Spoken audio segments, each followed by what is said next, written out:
Hello guys, welcome back to the channel. In this today's tutorial, I'm going to show you how we can change year in Google Earth. Okay, let's get into it guys. First of all, you need to go to the Google Earth website.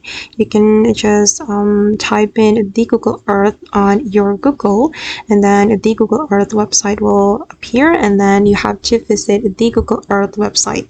And after you have visited the Google Earth website, the screen will look like this, and you can search for a specific place. For example, I'm just going to search for this place, and then I'm going to change the year. If you want to change the year to go back in time, we can click on this option, activate historical imagery. Okay, then here you will be able to select the year you want to add. And for example, I'm just going to move to 2012. Okay, and this is how it looks in the 2012.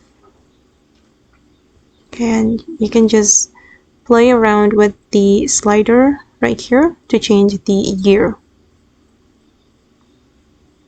Okay guys, and that's all the way to change year in Google Earth to go back in time. I hope this video will be useful for you. Thank you so much for watching, and bye.